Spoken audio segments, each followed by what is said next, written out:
그 소제에 관해서 말씀을 나누겠습니다. 이 소제는요, 이제 구약의 5가지 제사 중에 이 두 번째로 소개된 이 제사로서요, 이 번제와 함께 가장 빈번하게 드려지는 그런 제사라고 할 수가 있습니다. 번제가 양이나 소와 같은 그런 짐승을 잡아서 드리는 것이라면은 이 소제는 곡물로다가 드리는 그런 제사였어요. 이 소제 제물로는요 4가지가 구성이 됩니다. 이게 소제 곡물로 드리는 거니까 곡식의 가루가 되겠고요. 그 다음에 올리브유, 그리고 유향, 그리고 소금, 소제를 구성하는 이 예물은 이렇게 4가지라고 할 수가 있습니다. 이 소제는 보통 독립적으로 이 소제만 드리는 그런 제사라기보다는 민수기에 보면은요 다른 제사, 예를 들어서 번제와 함께 소제도, 그리고 화목제와 함께 소제도, 이렇게 다른 제사와 함께 드리는 그런 제사였습니다. 이 소제는 곡식으로 드리기 때문에 비교적 간단한 제사다라고 이렇게 오해할 수가 있는데 절대 그렇지가 않습니다. 짐승을 잡아서 피를 흘려 주님께 드리는 그런 제사 이상으로 아주 정성이 들어가는 그런 제사라고 할 수가 있어요. 이 소제 제물 역시 다 아주 값비싼 그런 재료들이었습니다. 소제의 주 제물은 당연히 곡물 아니겠어요? 근데 이 곡물을 그냥 드리는 것이 아니고 나달채 뭐 이런 게 아니에요. 그 곡물을 아주 고운 가루로 드리는 그런 제사였습니다. 그래서 이 곡물, 이 가루는 굉장히 고급스러운 이때 당시에 그런 요리의 재료에 속했습니다. 오늘 본문에 고운 가루라 이렇게 돼, 그냥 가루가 아니고 고운 가루 이렇게 돼 있잖아요. 이 고운 가루는요 이 히브리어로 그냥 한 단어인데 뭐냐면은 솔레트라는 단어예요. 이게 고운 가루입니다. 근데 이 솔레트는요 이때 당시에 굉장히 최상의 그런 재료를 말할 때 쓰이는 그런 단어입니다. 정성을 그만큼 많이 쏟아야 한다. 그냥 드리는 것이 아니고 이때 당시 뭐 이렇게 가루를 잘 곡물을 빻아서 하는 그런 이제 기술이 많이 부족했잖아요. 어쨌든 그걸 굉장히 정성을 다해서 이 곡물을 아주 고운 가루로, 최상급의 가루로 빻아서 그렇게 제물로 드려야 했어요. 그리고 이 소제에 첨가되는 다른 재료도 있죠. 예를 들어서 올리브유나 아니면 향유 같은 거. 이것은 향유, 특별히 때 당시에 쉽게 구할 수 있는 그런 재료가 아닙니다. 다시 말해서 아주 값비싼 그런 재료였다, 이런 뜻이죠. 네, 여러분, 이 소제, 동물로 드리는 이 제물 있는데 그 양도 있고 소도 있고 염소도 있고 또 물론 비둘기도 있지만 말이죠. 그런데 그렇다면은 그에 비해서 이 소제는 곡물로 드리니까 이 짐승으로 드리는 이 제사에 비해서는 좀 저렴한 것으로 드리면 좋을 수가 있잖아요. 그런데 그렇지가 않다는 거예요. 이 소제도 역시 아주 값비싼 그런 재료들이 그 소제의 예물로 들어가게 하나님이 그렇게 규정하고 있으세요.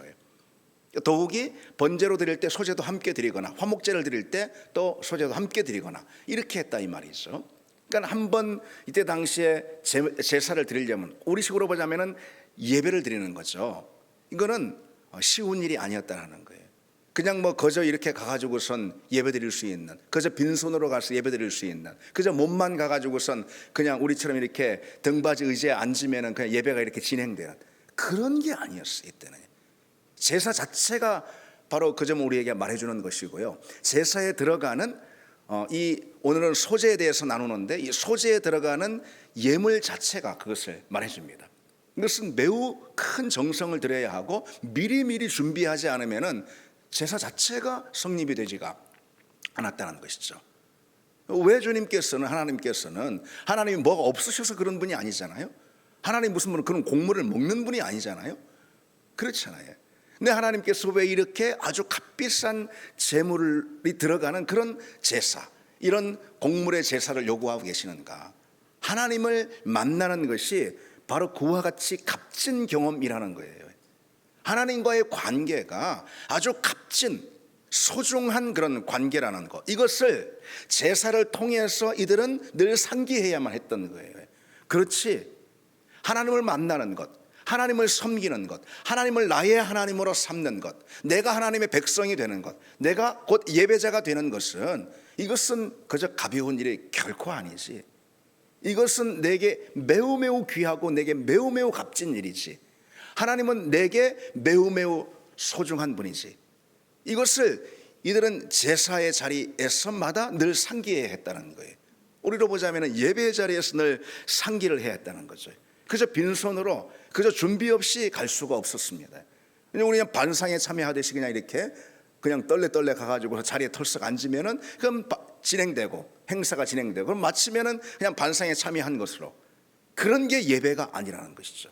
오늘 우리의 예배 역시 마찬가지죠. 우리가 준비해야 될 것이 뭐 물질이든 그것이 무엇이든 그 어떤 것이든 우리의 예배드리는 예배자의 자세가 어떠해야 하는지는 이 소제 그리고 5가지 레위기에 나오는 제사가 우리에게 분명하게 말해주고 있습니다.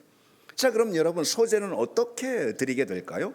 본문 1절에서 3절에 보면은 먼저 제사를 드리는 사람이 그 고운 가루, 솔레트, 그 값진 그 곡물의 가루를 가지고 하나님께 이 예물로 가지고 나옵니다. 그리고 거기에 섞어 삶게 드릴 올리브유나 향유도 같이 가지고 나오는 거예요. 그러면은 그 이후로는 제사장이 지시하는 대로 하면 그럼 제사가 이렇게 진행이 되는 겁니다.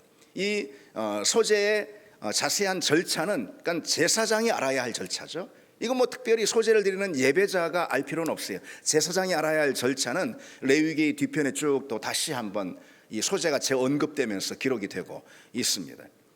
근데 이 소제는 특별히 4가지 방식으로 드릴 수 있는 것으로 본문은 우리에게 소개해주고 있어요. 그 방식이 이제 10절까지 쭉 이어지고 있는데, 먼저 곡물을 익히지 않고 날 것으로 드리는 방식이 있고요. 그 다음에 그 곡물을 익혀서 드리는 그런 방식이 있어요. 익히지 않고 날 것으로 드리는 것은 이제 그대로 드리면 되는 것이고, 익혀서 요리한 상태로 드리는 그런 방식이 있는데, 이 3가지 방식으로 드리는 거예요. 먼저는 화덕에 굽는 방식이 있고, 그 다음엔 철판에 붙이는 방식이 있고, 그 다음에는 냄비에 익히는 그런 방식이 있어요. 3가지 방식이 다 가능했어요. 어쨌든 이 방식으로 요리를 해서 드리는 그런 방식이에요. 어쨌든 이 소제가 그런 식으로 드려졌습니다. 소제는 번제와 다르게 제물을 몽땅 싹 다 태워서, 번제는 몽땅 태워드리잖아요.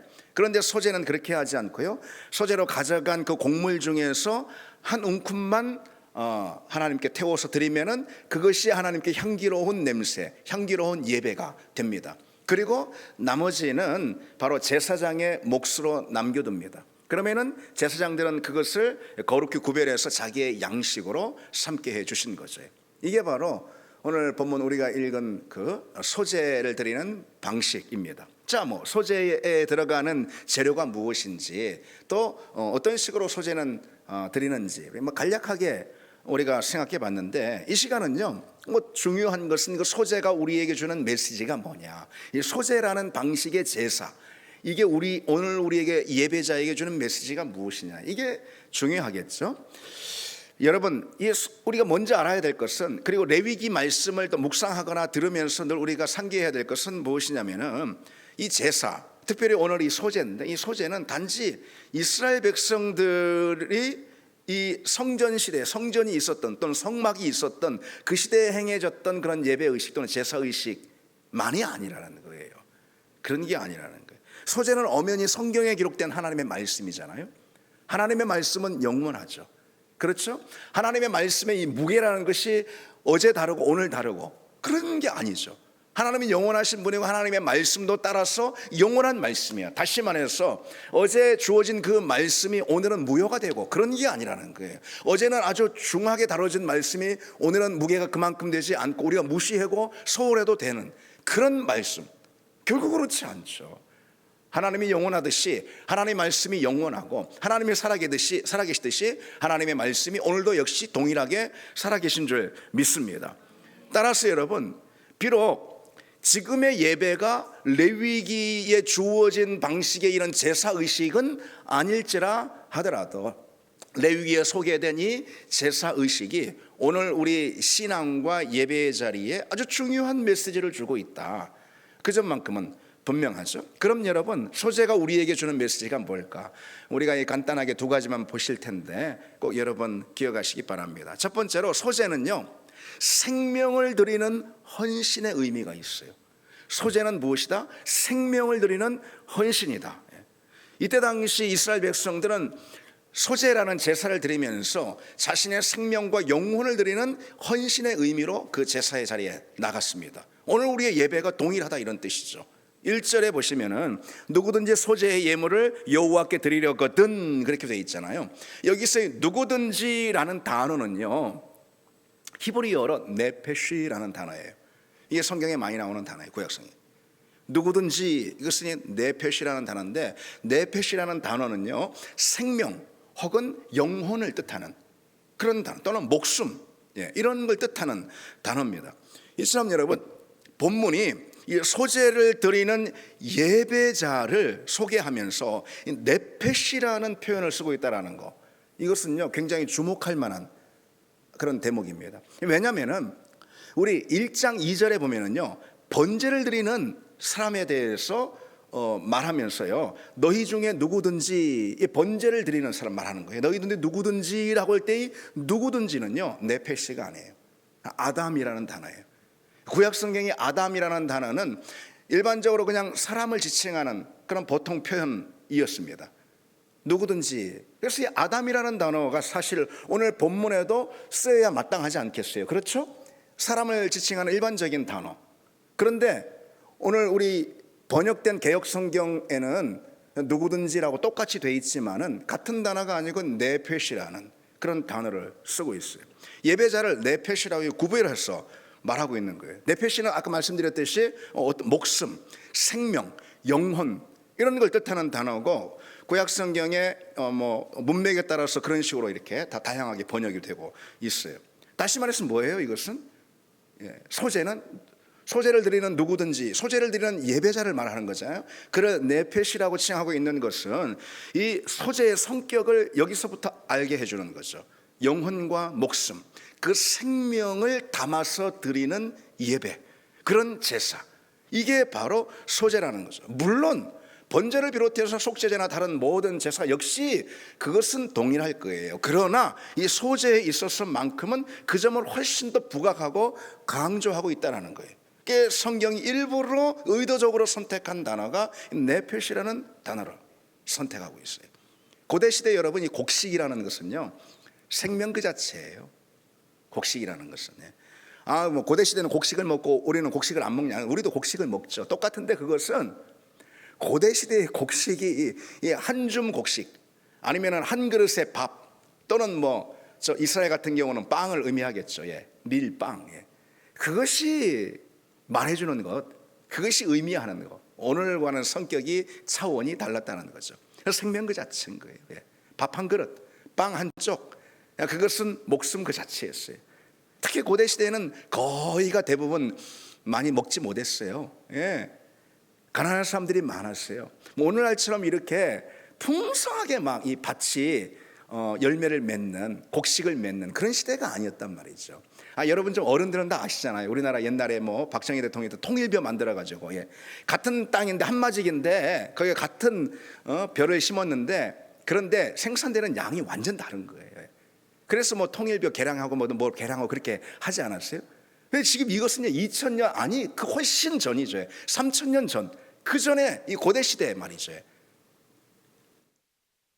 이 한 그릇의 밥 그리고 한 조각의 빵, 이것은 오늘 우리가 바라보는 것과 전혀 이 차원이 달랐다는, 그건 생명 자체, 생명 자체예요.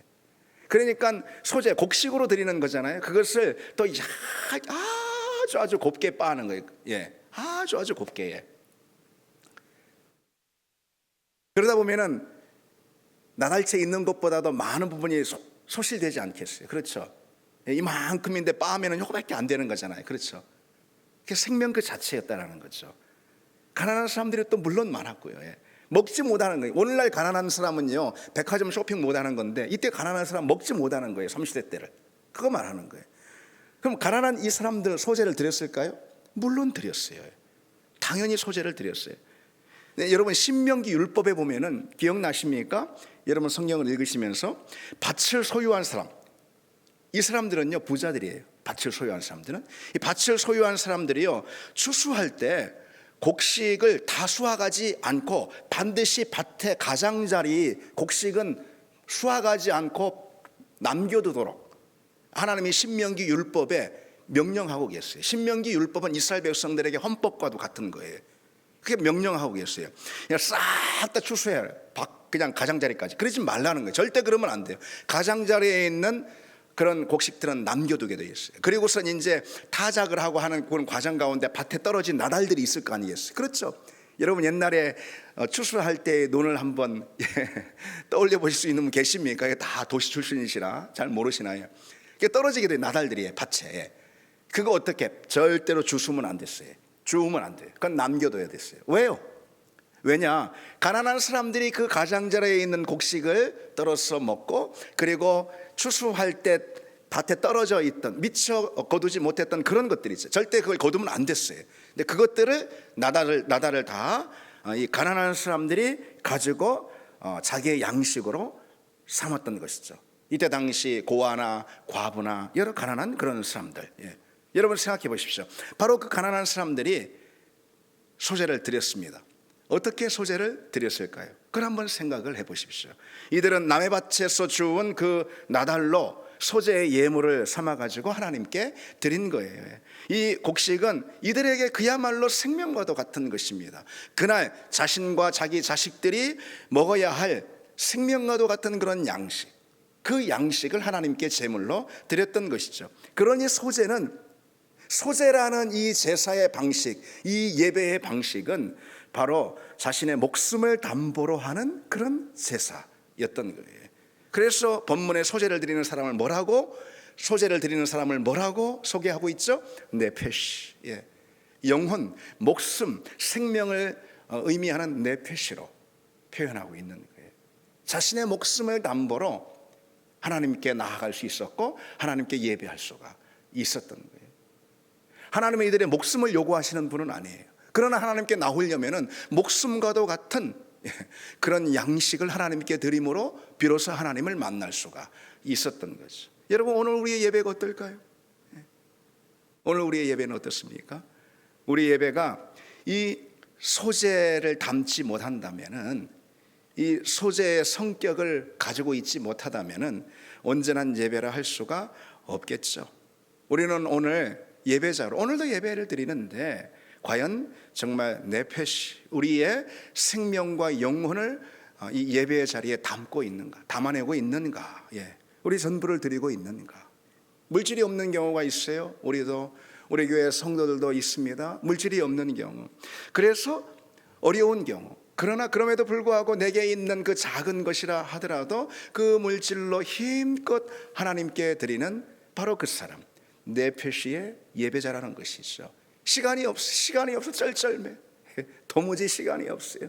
직장에다 육아에다 정신없어요. 그 사람이 없는 시간을 구별해서 하나님께 드리는 이 네페시의 예배, 하나님이 바로 그 예배를 받으시는 것이고, 하나님이 우리에게 그와 같은 예배를 요구하시는 이유가 뭘까요? 우리 것 좀 뜯어 먹으려고? 그런 당연히 아니죠. 그 이유가 뭘까요? 나는 너에게 뭐라고요? 그와 같은 존재다, 이거예요. 나는 너에게 그와 같은 존재다. 우리는 그렇게 하나님께 예배자로, 네페시의 예배자로 나가면서 어떤 고백이 있는 거죠? 하나님은 내게 그와 같은 분이십니다. 우리의 예배가, 또 우리 신앙이 그런 예배와 신앙이 되기를 바랍니다. 주님을 향한 이 사랑이라는 것은 우리의 영혼을 담는 그런 사랑이 되어야 합니다. 아가서 1장에 보면은요, 이 아가서가 술람미 여인과 솔로몬, 간략하게 말해서 여인과 남자 간의 서로의 사랑의 대화로 쭉 이어지는 그런 내용, 그런 책이 바로 이 아가서거든요.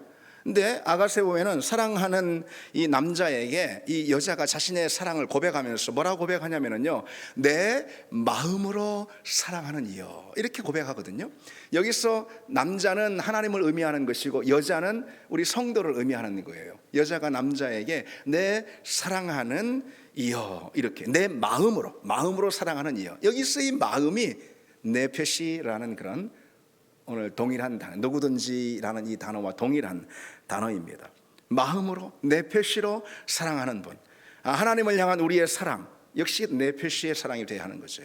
우리의 영혼을 쏟아서, 우리의 전심을 들여서 하나님을 사랑하는 것, 우리가 뭐 예배를 드릴 때든, 우리가 삶을 살 때든, 우리가 헌신할 때든, 봉사할 때든, 하나님 나라를 증거할 때든, 뭐 뭘 할 때든, 우리의 전심으로 우리의 영혼을 드려서. 여러분, 보통 우리가 흔히 그런 말 하잖아요. 뭐 할 때마다 그러잖아요. 뭐 영혼 없이 뭘 한다고, 뭐 그런 우리 표현은 하지 않습니까? 영혼 없이 뭐만 한다, 이렇게 말이죠. 이렇게 대화하는데 옆에서 막 이제 내가 말하는데 그냥 뭐 신경 별로 안 쓰고 그냥 고기만 끄덕끄덕 할 때 뭐라고 화를 냅니까? 뭐 지금 영혼 없이 듣고 있다, 그런 표현 하잖아요, 우리가. 영혼 없이 드리는 예배, 영혼 없이 드리는 여러 우리 신앙의 삶들과 봉사, 무엇이 됐더니 우리 신앙생활에서도 그런 것들이 얼마든지 일어날 수가 있고요. 그런데 우리는 착각하는 거예요. 내가 예배드리고 있다고, 내가 기도한다고, 내가 신앙생활 잘하고 있다고 착각하는 거예요. 영혼 없이 하는데. 대화도 그렇게 하잖아요. 대화도 영혼 없이 대화하는데 내가 대화에 지금 참여하고 있다고 착각하는 거 아니겠어요? 똑같은 거예요. 그래서 무서운 거예요. 그래서 이것이 우리에게 굉장히 위기가 될 수 있는 거예요. 아예 그냥 신앙생활 딱 끊어버리든지 1년 정도 딱 끊고, 그러면 이제 오잖아요. 1년이면 안 되지. 한 3시간 정도 신앙생활 딱 끊고, 그럼 마음의 위기가 오잖아. 이러면 안 되지. 이렇게 이러면 안 돼. 하나님께 혼나지. 내가 그리스도인 아니지. 이렇게 된단 말이죠. 근데 영혼 없이 내 예배도 드리고 기도도 하고 신앙생활을 할 거 다 한단 말이에요. 그러니까 착각이 되는 거예요. 내 잘하고 있는지, 잘하고 있다고, 내 문제 없다고 착각하는 것이죠. 여러분, 나의 신앙생활이 내 모든 영혼을, 내 표시를 담고 있는지 하나님 모르실까요? 하나님 모르실까요? 내가 진정 영혼을 담아서 주님을 사랑하고 주님께 헌신하고 예배드리고 신앙생활을 하고 있는지 주님은 다 아시는 줄 믿습니다. 주님 우리 중심을 보시잖아요. 내 표시의 예배자, 내 표시의 신앙인들이 다 되기를 바랍니다. 두 번째로, 소재가 오늘 우리에게 주는 메시지가 무엇이냐? 그 소재는요, 충성스러운 신앙을 나타내는 거예요. 충성스러운 신앙. 소재를 뜻하는 히브리어 단어가 민하라는 단어예요. 민하. 이게 소재예요. 소재는 민하예요. 근데 이 민하는요, 선물, 특별히 곡물을 뜻하는 거예요. 곡물. 왜 누구의 곡물을 바치다 할 때 이 곡물, 그게 바로 민하예요. 곡물은 여러분 잘 알듯이 옛날에 백성들이 임금에게 바쳤던 그런 헌물들 말하는 거잖아요. 뭐 여러 특산품, 여러 뭐 자기 가지고 있는 그런 것으로, 좋고 귀한 것들로. 백성들은 군주에게 자신의 무엇을 표하기 위해서요? 충성. 자신의 충성을 표하기 위해서 참 모든 것을 다 짜내서 그렇게 임금에게 곡물을 바쳤습니다. 이 곡물이라는 단어가 바로 소재와 똑같은 단어입니다. 민하. 따라서 이 소재라는 제사 이름 안에 뭐가 있는 거예요? 충성이라는 뜻이 그대로 담겨 있는 것이죠. 소재라는 이름 안에 충성이라는 뜻이 담겨 있습니다. 이스라엘 백성들은 하나님께 소재를 정성스럽게 드리면서 무엇을 하나님께 표현했다는 거죠? 충성. 우리가 하나님께 예배하잖아요. 우리가 신앙생활 하잖아요. 그 예배의 자리 가운데 하나님께 분명히 드러나야 할 나의 태도가 뭘까요? 충성인 거예요. 충성. 기도의 자리든 신앙의 모든 자리 있잖아요. 그 모든 자리에서 하나님을 향해 나로부터 분명히 표현돼야 할 자세가 무엇일까요? 충성이라는 거예요. 충성. 우리는 예배와 충성의 연결점에 대해서 거의 우리는 소홀히 합니다. 무관심해 합니다. 예배 가운데 충성, 그건 뭔데? 예배 때 내가 은혜 받았냐? 예배 때 내 위로가 넘쳤냐? 예배 때 내가 심지어 좋았냐? 즐거웠냐? 흥겨웠냐? 만족했냐? 그런 것들은 이 예배 자리에서 우리가 매우 관심 있는 그런 내용들인데, 예배 때 하나님께 나의 충성을 표해야 된다? 그건 뭔데? 구약시대 5대 제사 가운데 매우 중요한, 그래서 다른 제사를 번제 아니면은 화목제면 화목제, 속죄제면 속죄제, 다른 제사를 드릴 때마다 함께 병행해서 드렸던 이 소제 있잖아요. 그래서 가장 빈번하게 드린 이 소제가 우리에게 주고 있는 메시지는 바로 이 충성이라는 거예요. 그래서 제사, 다시 말해서 예배의 자리에서 하나님께 우리가 드려야 할 마음의 표현 또는 우리 삶의 표현, 가장 두드러진 것이 무엇이 되어야 하느냐? 충성입니다. 여러분 잊지 마시기 바랍니다. 충성입니다. 충성. 난 오직 하나님만 섬기겠습니다. 내겐 오직 하나님밖에 없습니다. 나의 전부를 오직 하나님께만 드립니다. 이게 바로 충성 아니고 뭐겠습니까? 그래서 우리의 예배의 자리 또는 우리 신앙의 자리에서 무엇이 참 중요한지 잘 보여주는 거죠. 예배가 무엇인가? 예배는 하나님 앞에서 우리의 충성 또는 우리의 신의, 이것을 확인하는 그런 자리입니다. 하나님이 확인하시는 거죠. 예배는 무엇보다 우리의 마음을, 그와 같은 충성과 신의의 마음을 보여드린다는 거죠. 오직 하나님만 섬깁니다. 난 절대 하나님 떠나지 않습니다. 난 절대 하나님 배반할 수 없습니다. 내가 가장 중요한 분은 하나님입니다. 하나님 당신만을 섬깁니다. 영원히 하나님 당신만을 섬깁니다. 이게 충성 아니겠습니까? 그리고 입술로만이 아닌, 우리 몸짓으로만이 아닌 우리의 삶, 우리 전 존재로, 우리 삶의 전 방향 안에서 바로 그것을 보여드리는, 우리 입술의 고백을 우리 삶의 내용으로 보여드리는 거예요. 이게 바로 예배이고, 그리고 또 우리의 신앙입니다. 특히 이 소제는 어떻게 드려야 한다라고 아까 말씀을, 소제 드리는 방식을 말했잖아요. 날것으로도 할 수 있지만은 고운 가루를요. 그런데 그 고운 가루, 그리고 또 올리브유 유향, 그 다음에 소금도 소제 구성 재료인데, 이것을 통해서 어떻게 이 소제는 드릴 수 있다고 그랬죠? 화덕에 굽거나 아니면은 철판에 붙이거나, 부침기 붙이듯이 말이죠. 붙이거나 아니면은 냄비에다가 익히거나 뭐 이런 방식으로 드릴 수 있다고 그랬잖아요. 다시 말해서 요리를 하는 방식으로 이 소제를 드릴 수가 있었어요. 그런데 여기서 참 중요한 게 있어요. 소제를 드리는 이 예배자들이 반드시 절대로 잊으면 안 되는, 그거 잊었다가는 그렇게 정성을 다해서 가져온 이 재료가 다 한순간에 다 쓸모 없어지는 것이, 쓰레기가 돼버리고 마는 거예요. 뭘 기억해야 되느냐?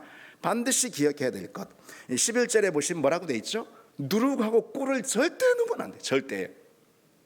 큰일 나는 거예요. 절대 누룩과 꿀은 소재에서 절대 사용하면 안 돼요. 그리고 반면에 13절에 보면 뭐는 반드시 넣어야 돼요? 소금은 반드시 넣어야 되는 거예요. 소금을 넣지 않으면 소재가 성립이 안 되는 거예요. 아무리 다른 거 다 잘 준비했다 해도 소금을 반드시 넣어야 합니다. 이게 왜일까요? 우스운 얘기지만 뭐 하나님이 뭐 짭조름한 거 좋아하셔서 그런 거예요? 그건 아니잖아요. 의미가 있는, 의미가. 누룩과 꿀은요, 소재물의 발효를 일으키는 재료입니다. 그래서 소재물을 결국은 변질시킨다, 이런 뜻이에요. 반면에 소금은 어때요? 소금은 변질을 막아주는 재료 아니에요. 모든 것의 변질을 막아주는 재료 아니겠습니까?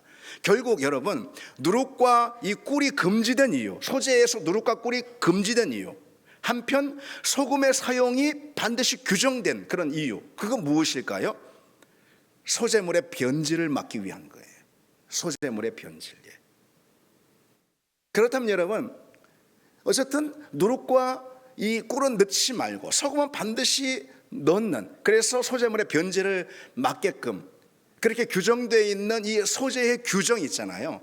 이것은 오늘 우리 신앙의 자리에 또는 우리 예배자로서 우리에게 무엇을 메시지 해주고 있는 걸까요? 무엇을요? 소재는 한마디로 변치 않는 충성은 충성인데 변치 않는 충성인 거예요. 헌신은 헌신인데 변질되지 않는 헌신을 말하는 거예요. 소재는 두 가지 의미가 있다고 그랬잖아요. 헌신, 그렇죠? 생명을 다하는 헌신, 그리고 충성. 그런데 그냥 충성과 그냥 헌신이 아니고 변질되지 않는 또는 변치 않는 헌신과 충성을 말해주는 것입니다. 우리 신앙의 가장 큰 문제가 뭐예요, 여러분? 사실 변질일 수가 있어요. 변하는 거예요. 변하는 거. 제일 안타까운 거 변하는 것입니다. 제가 제 자신을 바라볼 때도 그렇고, 제가 오늘날까지 목회하면서 우리 많은 성도들을 제가 바라볼 때도 그렇고, 제일로 안타까운 거 변하는 거예요. 변하는 거예요. 변질되는 거예요. 처음에는 막 믿음이 뜨거웠잖아요. 처음에는 막 하나님을 사랑하고 막 뭐든 다 할 것 같고, 근데 그것이 오래 못 간단 말이죠. 그게 변질돼요. 그게 달라지는 거예요. 처음 같지 않은 거예요. 저도 요즘 돌아봅니다. 뭐 특히 예를 들어서 안수 받을 때, 목사 안수 받을 때 정말 눈물 흘리면서 내 인생을 하나님께 드리겠습니다. 아골골자, 찬송가 그런 거 있잖아요. 아골골자 어디라도 제가 가겠습니다. 임직할 때 목사 안수 받고 시작할 때 그 마음이 오늘도 동일한가 점검해야 되지 않겠습니까? 그냥 목사 노릇 쭉 하면 되는 것입니까? 그럼 잘하고 있는 것입니까?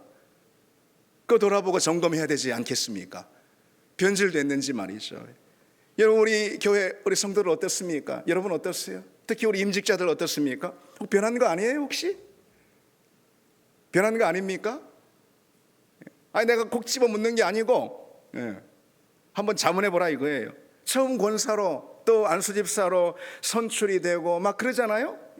또 교육받고 한동안 교육받고 그 다음에 하나님 앞에 예배드리면서 이 많은 사람들의 또 축하도 받고 하면서 또 안수를 받고 그렇잖아요. 안수 받을 때 권사로 또 안수집사로 그때 그 마음 그대로 맞습니까? 그때는 뭐 너무 감사하고 내 신앙생활에 참 이런 일이 또 있을까 하면 너무너무 감사하고 그냥 또 뭐든 순종하고 충성스럽고 다 그랬습니다. 최선을 다하고 서약도 했잖아요. 서약도 좀 아닌 것 같으면 내가 서약서 그냥 딱 보여줄 테니까 다 했단 말이죠. 그렇죠? 지금 그 마음 그대로 맞습니까? 그때 안수 받을 때는 절대 이런 거 나 허용 안 해. 절대 허용 안 해. 하나님 앞에 뭐 예배를 빠지는 거, 뭐 기도의 자리를 뭐 소홀히 하는 거, 나 절대 내 인생 이런 건 없어. 장담하고 허용하지 않았잖아요. 허용하지 않았던 것들이 점점 들어오더니 모든 것들이 다 허용이 되고 이제 기도의 자리 뭐 빼먹는 것은 그냥 뭐 밥 먹듯이 빼버리고 임직자가 기도의 자리 빠지면 누가 기도의 자리를 지키는데 명심하기 바랍니다. 명심하기 바래요. 여러분의 목사가 그냥 너무 그냥 마음 편해가지고선 그냥 온유해가지고 근데 목사가 뭐라고 할 때 잘해야 돼요. 하나님 뭐라고 하시기 전에. 목자들은 어때요? 여러분 목자들은 내가 정말 부족한 나한테 이렇게 귀한 영혼들을 맡겨주셨다. 얼마나 귀한 영혼들을 맡겨주셨다. 내 이 영혼들 위해서 내가 정말 밤낮 기도하고 내가 상처받는 마음이 있어도 내가 힘든 마음이 있어도 다 보듬고 용납하고 사랑하고 섬기리라. 또 그런 사람만 목자 되는 거 아니에요. 그렇죠? 또 그래서 목자가 다 됐잖아요. 그냥 자기 일 바빠가지고선 그냥 내 영혼 챙기기도 힘들어. 어느 경우 보면은 그냥 자기 믿음이 위태해. 어떻게 딸린 식구들을 먹이고 하나님의 양식으로 먹이고 세우겠습니까? 그렇지 않습니까? 왜 그런 거예요? 처음부터 그랬으면 목자가 안 됐지. 왜 그랬습니까? 변질된 거잖아요. 변질된 거예요. 그 충성이, 그 헌신이 어느 순간 변질된 것입니다. 처음에는 절대 허용하지 않았던 것이 이제 다 하나씩 두 개씩 뚝이 무너지면서 허용하는 거 아니겠어요? 어떻게 할 수가 있겠습니까? 우리 직분자들 역시 다 마찬가지예요. 여러분, 처음의 헌신, 처음의 열심, 처음의 순종 기억하는 우리가 되길 바랍니다. 기억하는 우리가 되기를 바랍니다. 꼭 그렇게 하셔야 합니다. 처음의 헌신을, 처음의 충성을 기억하는 것, 사실 그것으로만도 우리는 충분할 줄 믿습니다. 처음은 뜨겁거든. 그러지 않고서 어떻게 우리가 예배자가 되고, 그렇지 않고 우리가 어떻게 그리스도인이 되고, 어떻게 우리가 그렇지 않고 목자가 되고 임직자가 되고 직분자가 되고 어떻게 그렇게 됐겠어요? 처음엔 안 그랬단 말이에요. 누구든 다 중성스럽고 헌신이 있고 누구든 이 소재를 드리는 예배자와 같은 마음이 다 돼 있었습니다. 그 마음만 지키면 되는 거예요. 그 마음만. 저나 여러분이나 하나님 나라 가는 그 순간까지 늘 그 마음을 점검하고 그 마음과 태도를 지키는 우리가 되기를 바랍니다. 저는 계속해서 이런 기도를 합니다. 새벽만 그런 게 아니에요. 길을 가면서도, 집을 가면서도 기도하고 운전을 하면서도 늘 기도를 합니다. 우리 교회 성도들이 정말 하나님을 뜨겁게 사랑하게 하시고 진리의 말씀에 아주 철저히 사로잡히게 하시고 성령 충만케 해 주시고 늘 되뇌입니다. 그리고 그리스도와 함께 십자가에 못 박히고 자기 십자가를 지는 십자가의 사람들이 다 되게 하시고 몸된 교회를 충성스럽게 섬기는 헌신된 일꾼들 다 되게 해주시고 그리고 온유와 겸손으로 리더십에 순종하는 순종의 사람 되게 하시고 그리스도의 심장 하나님의 마음으로 주의 복음을 증거하는 증인들 되게 해달라. 7가지 이 기도거든요. 7가지 기도를 늘 우리 성도들 다 그런 성도들 되게 해달라. 길을 가면서도, 운전을 하면서도, 뭐 심지어 뭐 화장실 가서도 하루에 이거 뭐 수십 번을 제가 기도합니다. 여러분도 저와 함께 그런 기도에 동참하심으로써 우리 교회가 진정 하나님 앞에 소재의 이 제사로 나아가는, 예배로 나아가는 우리 온 성도들이 되도록 함께 기도하는 여러분 되기를 바랍니다. 같이 이 찬양 드리겠습니다.